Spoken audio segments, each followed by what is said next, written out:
जय हिंद सभी को। आज का आपका क्लास होने वाला है एसएससी जीडी का। और आज के इस क्लास में आपको ऐसे सिलेक्टेड प्रश्न एवं ऐसे चुनिंदा एवं ऐसे बीबीआई प्रश्न बताने वाले हैं जो कि सीधे आपकी एग्जाम में आएगा। इस बार वर्दी दिलाने में आज का क्लास यह आपको बहुत ही मदद करेगा। तो आज का आपका पहला क्वेश्चन जो आपकी एग्जाम में कई बार पूछा जा चुका है एवं आपकी एग्जाम में पूछे जाने के संभावना है। इस वीडियो के अंदर आपको ऐसे प्रश्न बताएंगे जो कि सीधा हुबहू आपके एग्जाम में देखने को मिलेगा। तो आज का आपका पहला प्रश्न है, भारतीय संविधान के किस अनुच्छेद के अंतर्गत राष्ट्रपति वित्तीय आपातकाल का घोषित किया है। मतलब संविधान का ऐसा कौन सा अनुच्छेद है जो वित्तीय आपातकाल घोषित करता है। मैं आपको पहले क्लियर कर दूं, इस क्वेश्चन से पहले आपको क्लियर कर दूं, भारत में टोटल 3 प्रकार का आपातकाल लगाया जाता है। उससे पहले अब आपातकाल होता क्या है, तो देश में किसी प्रकार का संकट आना या देश में किसी प्रकार का महामारी फैलना, ये सब फैलता है तो देश में आपातकाल लगाया जाता है लॉकडाउन की तरह। ठीक है, तो जब देश में खतरा या कुछ होता है तब आपका आपातकाल लगाया जाता है। अभी तक भारत में टोटल 3 बार आपातकाल लग चुका है। कितना बार लग चुका है? 3 बार। भारत में पूछेगा आपके एग्जाम में कि भारत में अभी तक कितनी बार आपातकाल लग चुका है, तो 3 बार आपके भारत में आपातकाल लग चुका है। ये क्वेश्चन आपके एसएससी जीडी के एग्जाम में पूछा जा सकता है, तो आप इसको रट जाइएगा। 3 बार कब लगा था वो जान लीजिए, क्योंकि वो भी इंपॉर्टेंट है। पहला आपका लगा था 1962 ईस्वी में। पहला आपातकाल का घोषणा कब हुआ था? 1962 ईस्वी में, जब भारत और चीन का युद्ध हो रहा था। भारत चीन का जब युद्ध हो रहा था उस समय 1962 ईस्वी में आपका पहला आपातकाल का घोषणा किया गया था। सेकंड आपका लगा था 1971 ईस्वी में, जो बता रहे हैं आपकी एग्जाम के लिए काफी इंपॉर्टेंट है, इसको रट जाना है। 1971 ईस्वी में जब भारत पाकिस्तान का युद्ध हो रहा था तब आपका 1971 ईस्वी में एक दूसरा आपातकाल लगा था। तीसरा आपातकाल लगा था 1975 ईस्वी में। तीसरा आपातकाल कब लगा था? 1975 ईस्वी में, जब देश में अशांति फैल गया था। उस समय जो भुखमरी हो गई थी, बहुत फैल गया था। ठीक है, इसलिए 1975 ईस्वी में क्या लगाया गया? आपातकाल। अभी तक वर्तमान भारत में 3 बार आपकी एग्जाम में पूछेगा। अभी तक वर्तमान भारत में करंट अफेयर्स आपके एग्जाम में सवाल पूछे जाएंगे। वर्तमान भारत में अभी तक कितनी बार आपातकाल का घोषणा हो चुका है? तो 3 बार। 3 बार कब कब लग चुका है, तो याद कर लीजिएगा। 1900 पहला 1962, 71 आपका दूसरा हो जाएगा, दूसरा आपका 1962 मान लीजिए, और तीसरा आपका क्या हो जाएगा? 1975 हो जाएगा। ये तीनों डेट आपके एग्जाम के लिए काफी इंपॉर्टेंट है। ज्यादातर पूछता है कि भारत में पहली बार आपातकाल का घोषणा कब हुआ था? 1962 ईस्वी में हुआ था। क्लियर? भारत में आपका टोटल तो ये 3 बार लगा था। और भारत में जो आपातकाल लगाया जाता है वह 3 तरह से लगाया जाता है। कितना तरह से लगाया जा सकता है? भारत में जो आपातकाल लगाया जा सकता है वो 3 तरह से लगाया जा सकता है। एक होता है आपका राष्ट्रीय आपातकाल, जो कि पूरा देश में लगाया जाएगा। एक आपका क्या होता है? राष्ट्रीय आपातकाल, जो कि पूरा देश में लगाया जा सकता है। एक आपका होता है वित्तीय आपातकाल। एक आपका क्या होता है? वित्तीय आपातकाल, जो कि जहां जहां राजधानी है आपका भारत का, वहां वहां लगाया जाए। जैसे में मुंबई हो गया, दिल्ली हो गया, वैसे एक दूसरा आपका वित्तीय आपातकाल हो गया। तीसरा आपका क्या हो जाएगा? राजकीय आपातकाल। तीसरा आपका क्या हो जाएगा? राजकीय आपातकाल। भारत में 3 तरह से आपातकाल लगाया जाता है। यहाँ पर राष्ट्रीय आपातकाल, दूसरा वित्तीय आपातकाल और तीसरा राजकीय आपातकाल। तो यहाँ पर पूछ रहा है कि वित्तीय आपातकाल, जो बीच वाला पूछ रहा है, ये वित्तीय आपातकाल किस अनुच्छेद के तहत लगाया जाता है। मैं उससे पहले आपको क्लियर कर दूं, आपकी एग्जाम में संविधान से बहुत सारे प्रश्न पूछे जाते हैं। लगभग 5 से 6 प्रश्न आपकी एसएससी जीडी के एग्जाम में देखने को मिलता है। तो भारतीय संविधान के किस अनुच्छेद के अंतर्गत राष्ट्रपति वित्तीय आपातकाल लगाता है? ये आपका हो जाएगा अनुच्छेद 360 के तहत।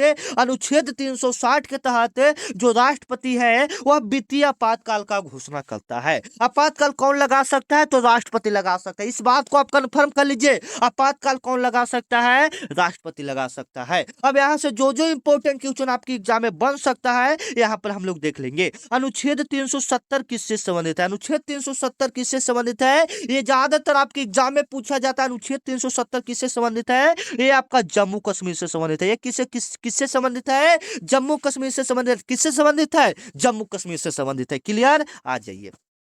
इसके बारे में आप पढ़े भी होंगे, जब नरेंद्र मोदी ने जम्मू कश्मीर पर यह धारा लागू किया था, धारा 370। ये वही है धारा 370, किस राज्य से संबंधित है? तो जम्मू कश्मीर से संबंधित है। काफी इंपोर्टेंट वाला है, जो कि आपके एग्जाम में पूछा जाता है। अब हम लोग संविधान को देख लेते हैं। जो संविधान सभा की पहली बैठक हुई थी, वो आपका हुआ था, पूछेगा आपके एग्जाम में पूछा जाता है संविधान से। संविधान सभा की पहली बैठक कब हुआ था? 9 दिसंबर 1946 ईस्वी को हुआ था। कहां में हुआ था ये भी जान लीजिए, क्योंकि सिलेबस का कोई पता नहीं, कहां से प्रश्न डाल देगा कि कोई को पता नहीं। तो ठीक है, 9 दिसंबर 1946 ईस्वी को पहली बैठक हुआ था। और कहां में हुआ था? तो नई दिल्ली में हुआ था। क्लियर? संविधान सभा की पहली बैठक कब हुआ था? 9 दिसंबर 1946 ईस्वी को।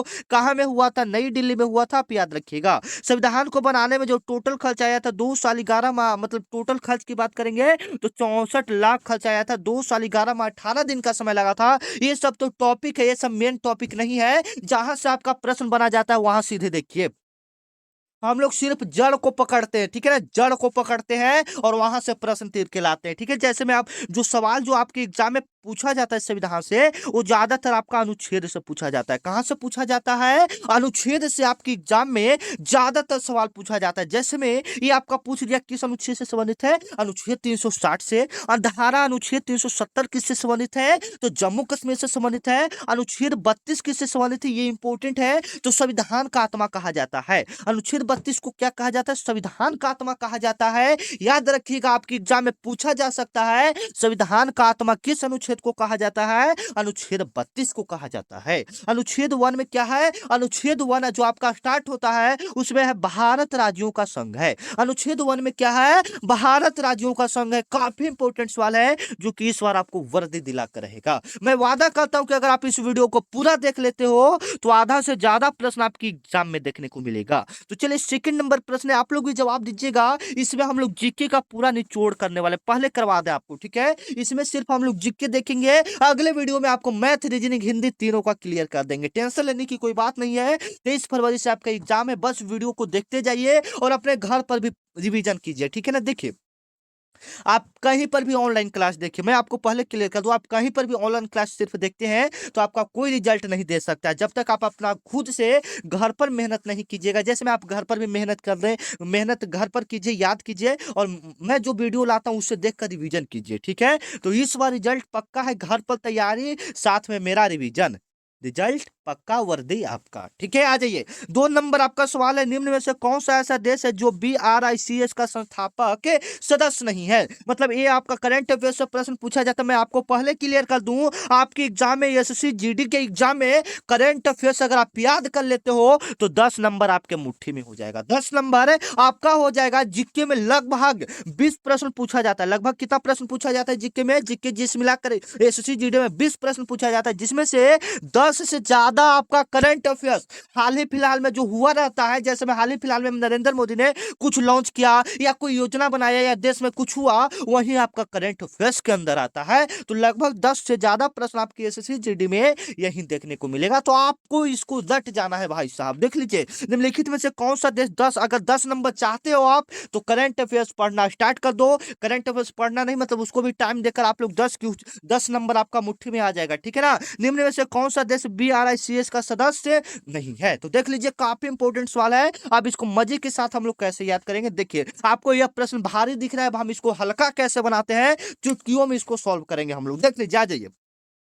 पूछ रहा है कि इसका सदस्य नहीं है, इसका सदस्य नहीं है, तो यहाँ पर 4 ऑप्शन दिया है। आपको क्लियर करना है कि 4 ऑप्शन में से कौन नहीं होगा। इसके बाद यह प्रश्न अगर आपके एग्जाम में आता है या कहीं पर इस प्रश्न को देखते हो तो बिना देखे, मतलब बिना इसको कुछ किए, सिर्फ देखे हुए इसका जवाब आप दे सकते हो। तो ठीक है, आ जाइए। सबसे पहले BRICS है, तो बी का मतलब क्या होता है? ब्राजील होता है। बी का मतलब क्या होता है? ब्राजील होता है। इसके अंदर जो देश आता है वो आपका ब्राजील आ गया। सेकंड नंबर करके देखते, आर का मतलब क्या हो गया? रूस हो गया। आर का मतलब इसके अंदर जो देश आ रहा है उसका नाम हम बता रहे हैं, ठीक है ना। यहाँ पर पूछ रहा है नहीं है, ठीक है। आगे चलते हैं। आपका आई का मतलब क्या हो जाएगा? इंडिया हो जाएगा। आई का मतलब क्या हो जाएगा? इंडिया हो जाएगा। और सी का मतलब क्या हो जाएगा? चाइना हो जाएगा। सी का मतलब क्या हो जाएगा? चाइना हो जाएगा। और एस का मतलब क्या हो जाएगा? साउथ अमेरिका हो जाएगा। क्या हो जाएगा? साउथ अमेरिका हो जाएगा। ये 6 देश, लगभग 5 देश आपके BRICS के सदस्य हैं। और ये आपका देखिए तो इसमें से आपका भारत है, रूस है, चीन है, लेकिन आपका अर्जेंटीना नहीं है। याद रखिएगा, काफी इंपोर्टेंट सवाल है जो कि आपके एग्जाम में पूछे जा सकते हैं। कौन सदस्य नहीं है? तो अर्जेंटीना है। अगर पूछ देगा, मान लीजिए कि बहुत सारे ऐसे देश है जो नहीं है, तो उसका नाम देकर एक इसमें से दे दिया, जैसे ब्राजील दे दिया, तो ऑप्शन कौन सही करेंगे? ब्राजील। तो ये याद कर लीजिएगा, BRICS के सदस्य कौन कौन है? तो ब्राजील है, रूस है, इंडिया है, चीन है, साउथ अमेरिका है। आप इस ट्रिक से मतलब इसी को हम लोग एक एक करके बनाए। 20 से ब्राजील, आर से रूस, आई से इंडिया, सी से चाइना, एस से साउथ अमेरिका। आपका अर्जेंटीना नहीं है, तो अर्जेंटीना यहाँ पर उसका सदस्य नहीं होगा। आज ये 3 नंबर सवाल है जो कि आपके लिए काफी इंपोर्टेंट है। ये SSC GD में आने वाला प्रश्न, आप लोग भी जवाब इसका दीजिएगा। उससे पहले आपको इंपोर्टेंट क्वेश्चन जानना है, और जो भी क्लास सबसे पहले होता है वो अगर आपको पता चलना है तो आप मेरे व्हाट्सएप ग्रुप में जुड़ जाइए।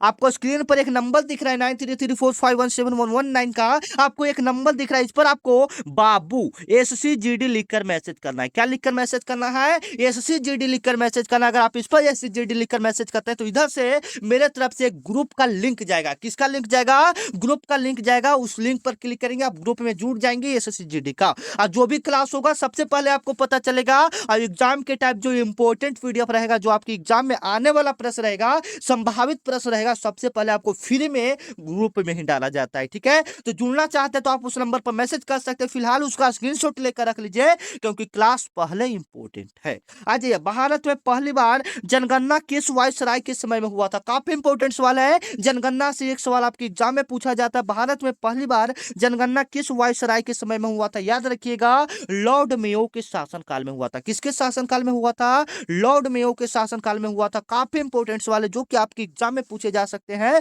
भारत में पहली बार जनगणना कब हुआ था? 1872 ईस्वी में। पहली बार जनगणना 1872 ईस्वी में लॉर्ड मेयो के शासनकाल में हुआ था। याद रखिएगा, काफी इंपॉर्टेंट सवाल है जो कि SSC GD में पूछा जाता है। आप ये सब प्रश्न को नोट कर लीजिए, और आप लोग एक बार मेरे बाबू बताइएगा आप लोग को क्लास कैसा लग रहा है, क्योंकि ये काफी इंपॉर्टेंट है। आप ईमानदारी पूर्वक जवाब दीजिए। अगर खराब लग रहा है तो खराब ही लिखिए, अच्छा लग रहा है तो अच्छा ही लिखिए। ठीक है, क्योंकि देखिए आप ईमानदारी पूर्वक कमेंट कीजिएगा, वो मेरे लिए बहुत ही अच्छी की बात होगी। ठीक है, अगर कोई भी दिक्कत है तो आप कमेंट कीजिए कि हाँ सर मुझे ये नहीं हो रहा, ये नहीं हो रहा, क्या आपका वीडियो कम दिखाई दे रहा है, या लिख रहे हैं जो सही से नहीं पता, क्या दिक्कत है एक बार जरूर बताइएगा। अच्छा, इससे और भी हम लोग प्रश्न देख लेते हैं जो कि आपके एग्जाम में। पहली जनगणना कब हुआ था? 1872 ईस्वी। हम सामने जो पढ़ाते हैं वही याद करवाते हैं। भारत की पहली जनगणना कब हुई थी? एकदम बोलेंगे, भारत की पहली जनगणना 1872 ईस्वी में। भारत की पहली जनगणना 1872 ईस्वी में किसके शासनकाल में हुआ था? तो लॉर्ड मेयो के शासनकाल में। किसके शासनकाल में हुआ था? लॉर्ड मेयो के शासनकाल पर। जो जनगणना होता है वो कितने वर्षों पर होता है? 10 वर्षों पर होता है। अब पूछेगा कि पूर्ण रूप से जनगणना कब हुआ था? तो 1881 ईस्वी में। पूछेगा कि भारत में पहली बार पूर्ण रूप से जनगणना कब हुआ था? 1881 ईस्वी में। क्लियर हो गया? इससे ज्यादा आपके एग्जाम में प्रश्न नहीं बनेगा। अगर बनता भी है तो इससे ज्यादा नहीं बनेगा। चलिए आगे आ जाइए। लॉर्ड कर्जन के बारे में जान लेते हैं। लॉर्ड कर्जन 1905 ईस्वी में, 1905 ईस्वी में आपका बंगाल विभाजन किया था। पूछेगा बंगाल विभाजन किसने किया था? तो लॉर्ड कर्जन यही व्यक्ति था जो बंगाल का विभाजन किया था। बंगाल विभाजन किसने किया था? लॉर्ड कर्जन ने किया था। याद हो जाएगा, बंगाल विभाजन किसने किया? लॉर्ड कर्जन ने किया। कब किया था? 1905 ईस्वी में। क्लियर हो गया? 1905 ईस्वी में बंगाल विभाजन किया गया था, लॉर्ड कर्जन ने किया था। लेकिन अब इंपॉर्टेंट बात जान लीजिए, बंगाल विभाजन को फिर रद्द कर दिया गया था 1911 ईस्वी में। बंगाल विभाजन को रद्द कब कर दिया गया? 1911 ईस्वी में बंगाल विभाजन को रद्द कर दिया गया। याद रखिएगा, कब रद्द कर दिया गया? 1911 ईस्वी में। कब रद्द कर दिया गया? 1911 ईस्वी में। याद रखिएगा, अगर आप ऐसे मेरे साथ बोलते हैं तो यकीनन मानिए कि आधा से ज्यादा प्रश्न आपको यही याद हो जाएगा। आपको दोबारा वीडियो देखने की कोई जरूरत नहीं है। और बाबू सबसे इंपॉर्टेंट बात, और अभी तक आप लोग चैनल को सब्सक्राइब नहीं की हो तो चैनल को सब्सक्राइब कर लीजिएगा, क्योंकि हम आपके बड़े भैया के समान हैं जो कि आपके पीछे खड़ा होकर आपका मेहनत कर रहे हैं। और आप और हम मिलकर जब मेहनत करेंगे तो वर्दी क्यों नहीं आएगा? बताइए, वर्दी क्यों नहीं आएगा? जब आप और हम मिलकर मेहनत करेंगे तो इस बार वर्दी क्यों नहीं मिलेगा? बताइए। तो मेहनत कीजिए, और हम भी आपके साथ पीछे खड़ा है आपके बड़े भैया की तरह। तो इसी के नाम पर आप लोग चैनल को क्या कर लीजिएगा? सब्सक्राइब कर लीजिएगा, क्योंकि यह चैनल है आप आपका पूरा सपोर्ट करेंगे। यहाँ पर जो भी वैकेंसी आती है सबसे पहले आपको पता चलेगा। और जब तक खास बात यह कि जब तक आपका एसएससी जीडी का एग्जाम नहीं हो जाता, डेली डेली डेली आपको एसएससी जीडी का क्लासेस मिलेगा। तो इसलिए बाबू चैनल को क्या कर लीजिएगा, सब्सक्राइब कर लीजिएगा। हम आपके बड़े भैया की तरह है, आपके पीछे खड़ा रहेंगे। आ जाइए फटाफट अगला क्वेश्चन की तरफ चलते हैं। अल्पसंख्यक शब्द की परिभाषा संविधान के किस अनुच्छेद में आता है? अल्पसंख्यक शब्द की परिभाषा संविधान के किस अनुच्छेद में आता है? काफी इंपोर्टेंट सवाल है, याद रखिएगा याद रखिएगा याद रखिएगा। यहाँ पर देखिए, यहाँ पर कोई भी ऑप्शन आपका नहीं है, ऑप्शन ऐसे है लेकिन यहाँ पर दोनों ऑप्शन दिया हुआ है। यह अल्पसंख्यक शब्द की परिभाषा संविधान के किस अनुच्छेद में दिया गया है? तो परिभाषा किसी भी अनुच्छेद में नहीं दिया गया। पहली बात मैं आपको क्लियर कर दूं, जो अल्पसंख्यक के बचाने के बारे में बात किया गया है, किसके? अल्पसंख्यक के बचाने के बारे में बात किया गया है, लेकिन लेकिन लेकिन इसका परिभाषा संविधान के किसी अनुच्छेद में नहीं दिया गया है। तो इसका राइट आंसर होगा कि परिभाषा किसी भी अनुच्छेद में नहीं दिया गया है। हालांकि अनुच्छेद 29-30 में, हालांकि अनुच्छेद 29 से 30 के बीच में अल्पसंख्यक को बचाने की बात किया गया है, लेकिन लेकिन लेकिन इसका परिभाषा नहीं दिया गया है। क्लियर? आ जाइए। अगर इससे प्रश्न बनता है बाबू, पहले क्लियर कर लीजिए, अगर इससे प्रश्न बनता है तो मात्र यही सवाल इससे बन सकता है कि परिभाषा संविधान के किस अनुच्छेद में दिया गया है। तो परिभाषा इसका दिया ही नहीं गया है, ठीक है। इससे ज्यादा इससे प्रश्न नहीं बनेगा तो कोई दिक्कत की बात नहीं है। आ जाइए, अब यहाँ पर अनुच्छेद की बात करें तो हम लोग यहाँ पर देख लेते हैं, कुछ इंपोर्टेंट देख लेते हैं जो कि आपकी संविधान में पूछे जाते हैं। संविधान से प्रश्न जैसे में देख लीजिएगा। सबसे पहले मान लीजिए पूछे कि संविधान सभा का जनक, ऐसे तो सिंपल क्वेश्चन पूछेगा नहीं, लेकिन हम लोग कॉन्सेप्ट क्लियर कर लेते हैं। अगर क्लियर रहता है तो बिल्कुल अच्छे से समझ में आता है, ठीक है। संविधान सभा का जनक doctor Rajendra Prasad, doctor Bhimrao Ambedkar, doctor Bhimrao Ambedkar, संविधान सभा का जनक डॉक्टर भीमराव अंबेडकर। अब जो इंपोर्टेंट सवाल बता रहे वो आपके एग्जाम में पूछा जा सकता है, उसको रट जाना है। आ जाइए, देख लीजिए, जब पहली बैठक हुआ था 9 दिसंबर 1946 ईस्वी को, ये पूछ सकता है कि संविधान सभा की पहली बैठक कब हुआ था? 9 दिसंबर 1946 ईस्वी को संविधान सभा की पहली बैठक हुआ था। उसमें 2 अध्यक्ष बनाया गया था। ये 2 इंपोर्टेंट क्वेश्चन आपके एग्जाम में पूछा जाएगा, ध्यान से सुनना है भाई साहब। आ जाइए, एक आपका अस्थायी अध्यक्ष, एक मिनट, एक आपका बनाया गया था अस्थायी अध्यक्ष, एक आपका क्या बनाया गया था? अस्थायी अध्यक्ष बनाया गया था। और एक आपका क्या बनाया गया था? अस्थायी अध्यक्ष बनाया गया था। याद रखिएगा, काफी इंपोर्टेंट सवाल है जो कि आपके एसएससी जीडी में पूछा जा सकता है कि संविधान सभा में कितने अध्यक्ष बनाए गए थे? 2 अध्यक्ष बनाए गए थे। ये दोनों का नाम ही मेन है जो कि आपके एग्जाम में पूछा जाएगा। भारतीय संविधान का अस्थायी अध्यक्ष कौन है? याद रखिएगा, डॉक्टर राजेंद्र प्रसाद। क्या हो जाएगा? संविधान सभा के अस्थायी अध्यक्ष कौन कौन कौन कौन? जल्दी बताइएगा, डॉक्टर राजेंद्र प्रसाद। क्लियर? संविधान सभा का अस्थायी अध्यक्ष डॉक्टर राजेंद्र प्रसाद। अब ये वाला इंपोर्टेंट है, अस्थायी, ज्यादातर पूछा जाता है क्योंकि इसको बच्चों को तो याद नहीं रहता है, तो ये ज्यादातर पूछा जाता है। संविधान सभा के अस्थायी अध्यक्ष कौन है? याद रखिएगा याद रखिएगा। और आपके पिछले साल का हम पेपर करवाने वाले हैं, कल से लेकर जब तक आपका एग्जाम चलेगा हम पिछले साल का पेपर करवाएंगे, क्योंकि हमको मजबूत करना है, ठीक है ना। तो आ जाइए, अस्थायी अध्यक्ष कौन हो जाएगा बताइएगा? अस्थायी अध्यक्ष कौन हो जाएगा?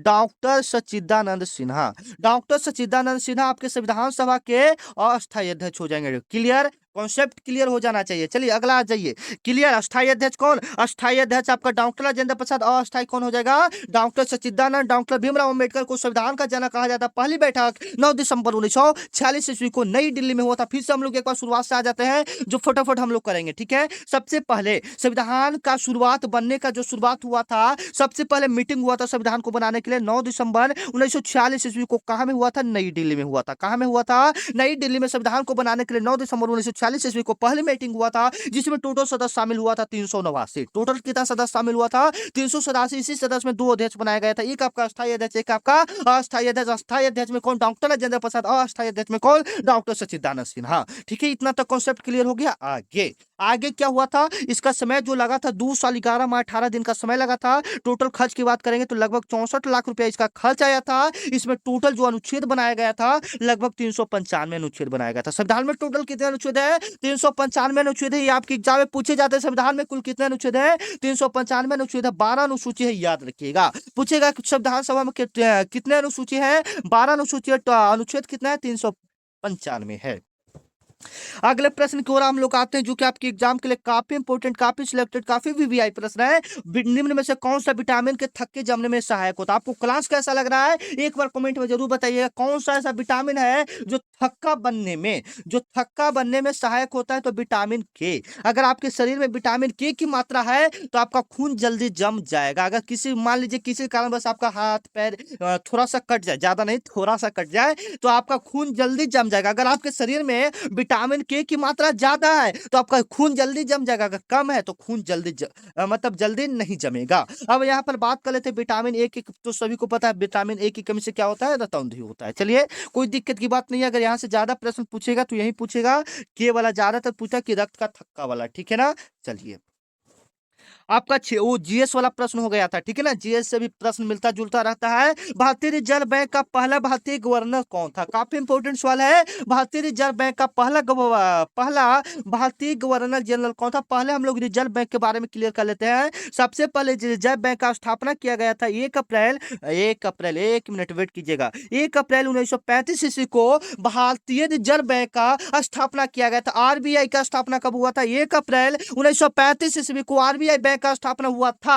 1 अप्रैल 1935 ईस्वी में आरबीआई बैंक का स्थापना हुआ था। कॉन्सेप्ट एकदम क्लियर हो जाना चाहिए। और इसका राष्ट्रीयकरण किया गया था 1949 ईस्वी में। पूछेगा, ज्यादातर आपके एग्जाम में पूछा जाता है भारतीय रिजर्व बैंक का राष्ट्रीयकरण कब हुआ था? 1949 ईस्वी में। और इसका पूछेगा स्थापना कब हुआ? 1 अप्रैल 1935 ईस्वी को इसका स्थापना हुआ था। याद रखिएगा, काफी इंपॉर्टेंट सवाल है। आप देख लीजिए जो इंपॉर्टेंट सवाल है।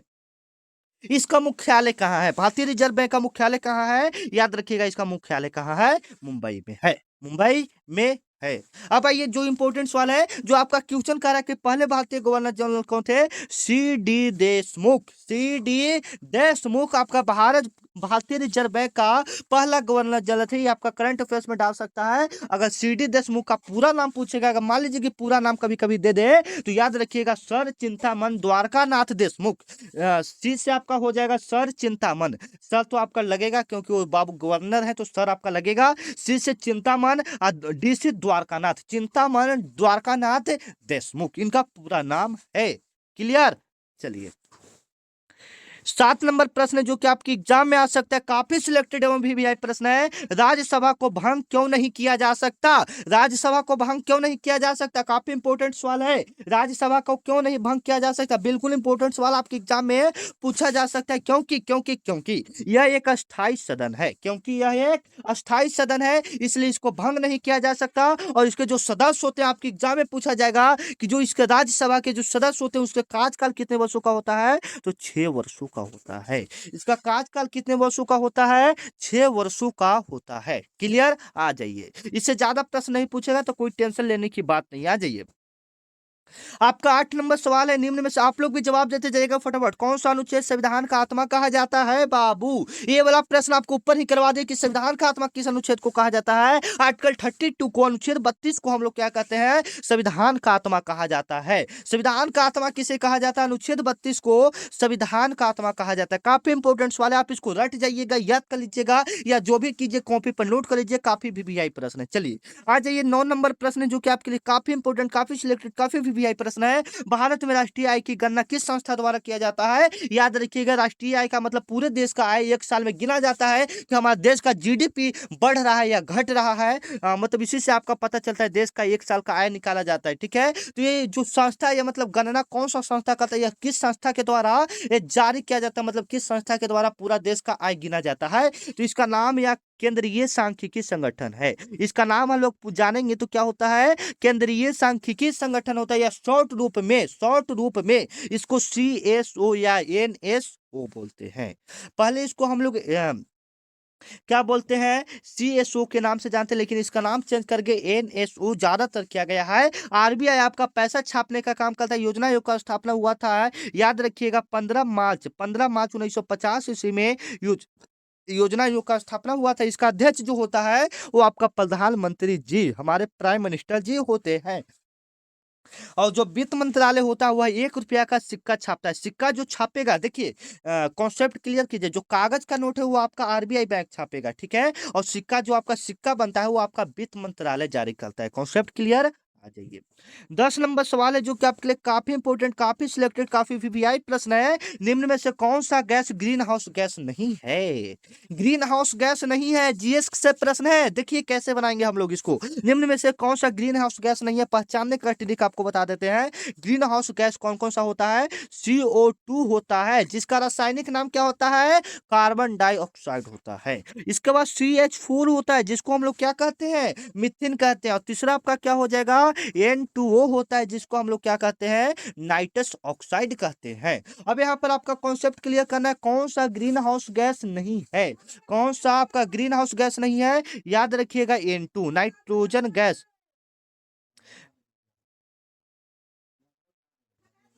नाइट्रोजन गैस, N2 का मतलब क्या होता है? Nitrogen gas. ये आपके ग्रीन हाउस गैस के अंतर्गत नहीं आता। Carbon dioxide, methane, nitrous oxide, ये सब आपके ग्रीन हाउस गैस के अंतर्गत आता है। लेकिन नाइट्रोजन आपका ग्रीन हाउस गैस के अंतर्गत नहीं आता है। कॉन्सेप्ट क्लियर कीजिएगा। यह वायुमंडल में 28% पाया जाता है। कितना पाया जाता है? 28% पाया जाता है। कॉन्सेप्ट क्लियर, आ जाइए। आपका 11 नंबर सवाल है जो कि आपके लिए काफी इंपॉर्टेंट है, काफी सिलेक्टेड प्रश्न, देख लीजिएगा, काफी वीवीआई प्रश्न है। ठीक है, आ जाइए।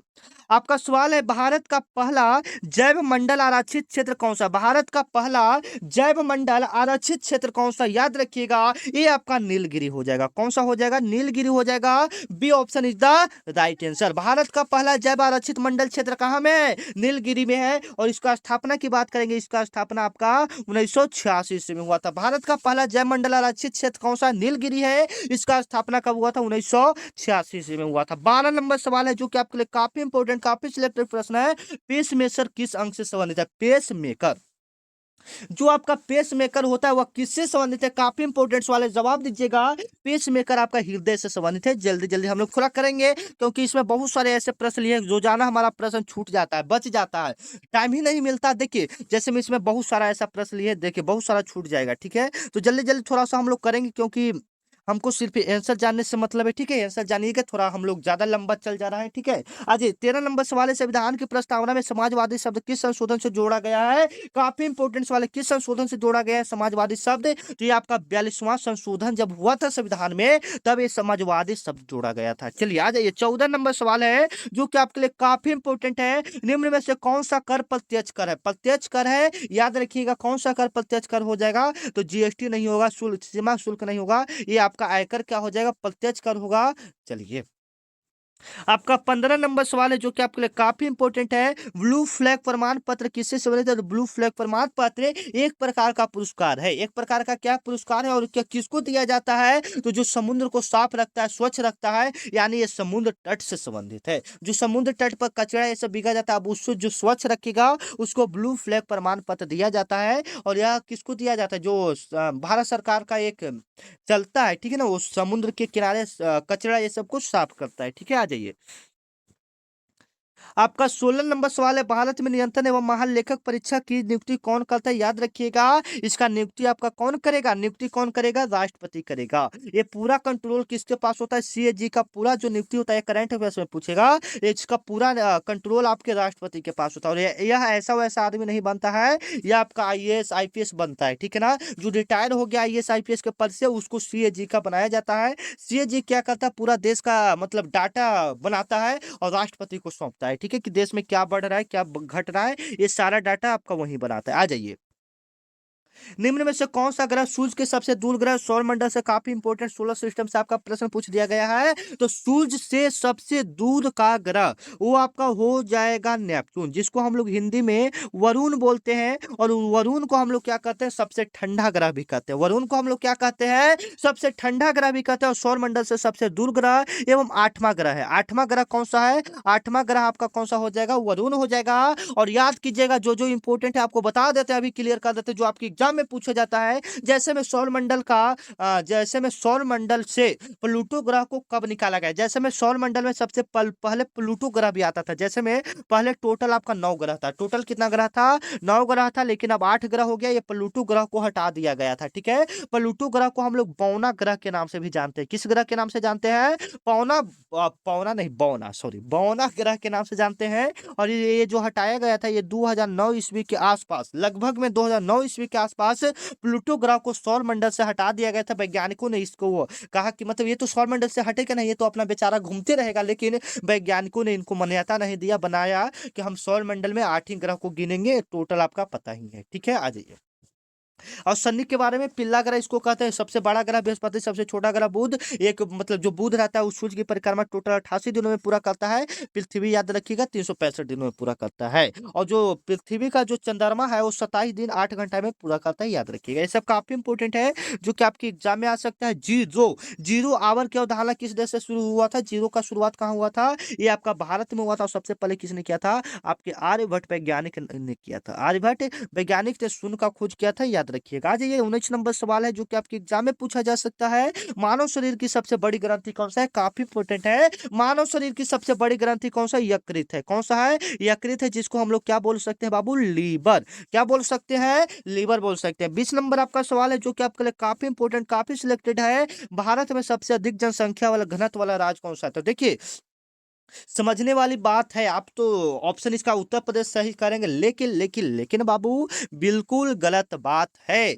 सबसे ज्यादा जनसंख्या उत्तर प्रदेश का है, ये मैं भी मान रहा हूँ, आप भी मान रहे हो, ठीक है। लेकिन यहाँ पर जनसंख्या घनत्व का बात करें, जनसंख्या घनत्व दूसरा होता है, ठीक है। जनसंख्या घनत्व अगर समझाना चाहे 1 किलोमीटर में कितना व्यक्ति रहता है वो मायने रखता है, ठीक है। तो 1 किलोमीटर में बिहार में टोटल 1106 व्यक्ति रहता है। मतलब 1 किलोमीटर के दायरे में 1106 व्यक्ति रहता है। और बिहार का सबसे ज्यादा जनसंख्या घनत्व है, 1 किलोमीटर के अंदर सबसे ज्यादा व्यक्ति रहते हैं, तो इसको हम लोग जनसंख्या घनत्व बोलते हैं। सबसे ज्यादा तो जनसंख्या उत्तर प्रदेश का है ही, ठीक है। लेकिन लेकिन लेकिन 1 किलोमीटर के अंदर जितना ज्यादा रहेगा वो उसका जनसंख्या घनत्व रहता है। तो 1106 व्यक्ति 1 किलोमीटर के अंदर बिहार में रहता है। आप समझ सकते हैं कितना आबादी है, ठीक है। तो मिलते हैं नेक्स्ट वीडियो में, तब तक के लिए जय हिंद। ज्यादा प्रश्न बताएंगे तो वीडियो ज्यादा लंबा हो जाएगा, इसलिए जीके के हम लोग 20 प्रश्न को यहीं पर समाप्त करते हैं। ऐसे स्लाइड आप लोग देख सकते हैं या पीडीएफ आप लोग को दे देंगे, तो आप लोग इसका आंसर याद करके घर पर भी तैयारी कीजिएगा। ग्रुप पे मिल जाएगा, ग्रुप को ज्वाइन कर लीजिएगा। टेलीग्राम का लिंक डिस्क्रिप्शन में दिया है, आप वहां से जाकर ज्वाइन कर सकते हैं। मिलते हैं नेक्स्ट वीडियो में, तब तक के लिए जय हिंद बाबू। आप लोग घर पर पढ़ाई कीजिए, रिजल्ट इस बार का जरूर होगा। और जाते जाते शेयर कमेंट लाइक जो भी बने आपसे ठोक दीजिए, ठीक है। जय हिंद।